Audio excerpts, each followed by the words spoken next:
स्वागत है आप सभी का हमारे YouTube channel computer facts RBL में। आज की हम हमारी वीडियो जो रहेगी इसमें आपको ये बताएंगे कि पहले आपका डीवी पीएसटी होगा या फिर आपकी टाइपिंग होगी, इसके बारे में ये वीडियो हमारी है। तो जैसा कि आपने थंबनेल में देखा कि पहले डीवी होगी या पीएसटी होगी, उसके बारे में हम इस वीडियो में बताने वाले हैं। तो सबसे पहले आपको नोटिफिकेशन दिखाते हैं और नोटिफिकेशन में कौन कौन से स्टेप्स, हाँ वैकेंसी आप देख लीजिएगा कि किस में जो है कितनी वैकेंसी है ना। तो यहाँ पे टोटल आप देख सकते हैं कि 1277 पोस्टें आपकी ये हैं और 52 ये आपकी पोस्टें हैं। तो लगभग आपकी क्या है 1300 प्लस पोस्टें हैं टोटल पोस्ट की बात करें, और किस में कितनी पोस्टें हैं इसके बारे में। लेकिन हमारी वीडियो रहेगी कि सबसे पहले आपका क्या होगा, है ना। तो सबसे पहले ऑनलाइन जो है आपका आवेदन हो चुका है, एग्ज़ाम हो चुका है। अब देखिए यहाँ पे सबसे पहले देख सकते हैं कि यहाँ पे आप देख सकते हैं कि सबसे पहले आपका क्या होगा, अभिलेखों, है ना, अभिलेखों की समीक्षा एवं शारीरिक मानक परीक्षा। इसका मतलब है कि डीवी डॉक्यूमेंट वेरिफिकेशंस बोलते हैं, डीवी को क्या बोलते हैं, डॉक्यूमेंट वेरिफिकेशंस। और उसके बाद आपका पीएसटी, डीवी पीएसटी, है ना, पीएसटी। तो आपका क्या हो जाएगा, ये शारीरिक मानक क्या हो जाएगा, परीक्षण हो जाएगा, परीक्षा हो जाएगा, टेस्ट हो जाएगा।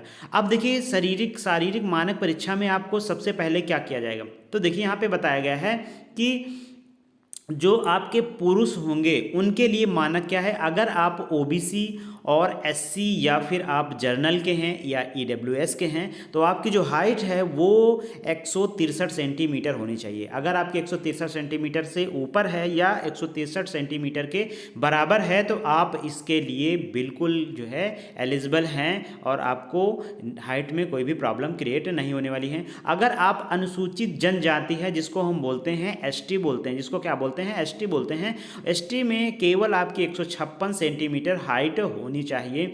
और उसके बाद हम अगर बात करें कि सीना, आपका चेस्ट कितना होना चाहिए, तो चेस्ट जो है आपका 77 सेंटीमीटर होना चाहिए नॉर्मल पे, 77 सेंटीमीटर नॉर्मल पे होना चाहिए। और फुलाने में आपका 5 सेंटीमीटर बढ़ना चाहिए। इसका मतलब है 77 और 5 कितना हो जाएगा, 82 हो जाएगा। तो आपका जो चेस्ट है वो फुलाने के बाद 82 हो जाएगा। अगर आपको इसमें कोई समस्या है तो आप हमारे कमेंट बॉक्स में कमेंट कर सकते हैं कि हमारा चेस्ट नहीं फुला। अब एक बात और है कि कम से कम, टिप्पणी में दिया हुआ है न्यूनतम आपका 5 सेंटीमीटर फूलना अनिवार्य है। इसके लिए आप ध्यान दीजिएगा, 5 सेंटीमीटर जरूर आप फुलाइएगा।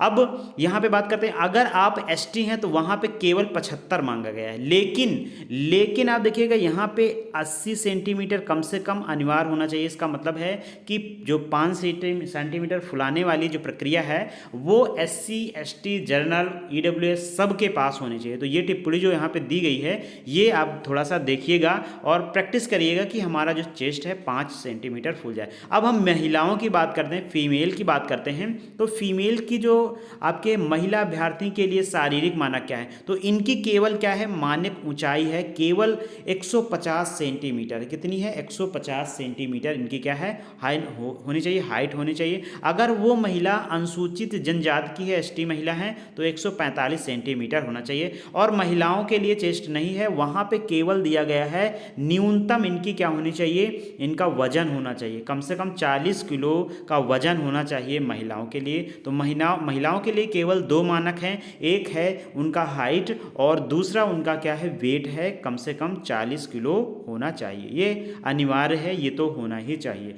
उसके बाद ये आपका अगर कंप्लीट हो जाता, हाँ अगर आपको कोई समस्या है, अगर आपको कोई समस्या है कि हाइट अगर आपकी वहीं पे कम हो रही है, कि आप संतुष्ट नहीं है, तो वहाँ पे आप क्या कर सकते हैं, आप बता सकते हैं कि नहीं हम जो है हाइट फिर से चेक करवाएंगे। तो आपकी जो है हाइट चेक होती है वहाँ पे, ये आप पॉइंट ध्यान दीजिएगा।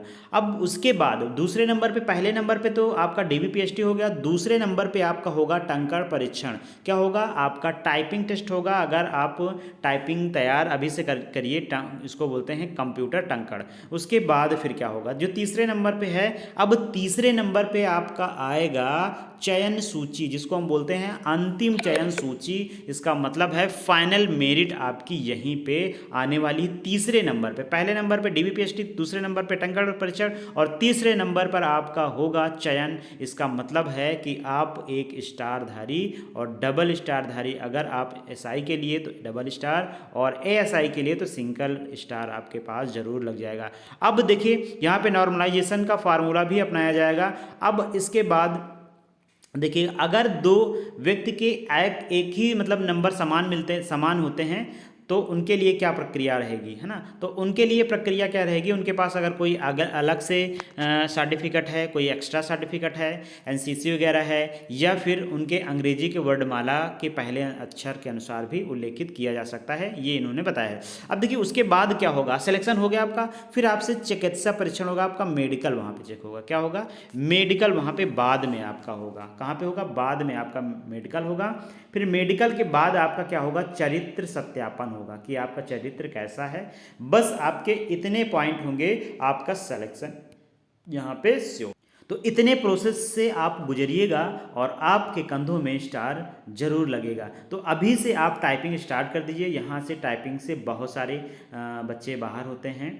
और एक हमारी वीडियोस है जो हमने डिस्कशंस में लिंक दिया हुआ है, उस वीडियो को आप ज़रूर शेयर करिएगा। आपके लिए डीबीपीएसटी के लिए बहुत अच्छी बात है। क्यों, क्योंकि अगर आप उसको शेयर करते हैं तो उसमें हमने बताया है कि जो फर्जी तरीके से मार्कशीट जिन बच्चों ने बनवाए हैं या फिर किसी कारणवश उन्होंने फर्जी सर्टिफिकेट बनवा लिया कंप्यूटर को, तो उनको आपका काम है कि सीधे बाहर करवाना किसी न किसी तरीके से, नहीं तो आपकी मेरिट क्या हो जाएगी, बढ़ जाएगी। और ये आप बात नोट कर लीजिएगा। लेकिन डीबीपीएसटी में होगा क्या कि इनकी जो डॉक्यूमेंट वेरिफिकेशंस हो गए उनको तो पहले से ही हटा दिया जाए जो फर्जी तरीके से डॉक्यूमेंट्स बनाए गए हैं। तो आपका सिलेक्शंस इतने स्टेप पे हो जाएगा। Thank you for watching. मिलते हैं आपको नेक्स्ट वीडियो में, और तब तक के लिए जय हिंद, जय भारत।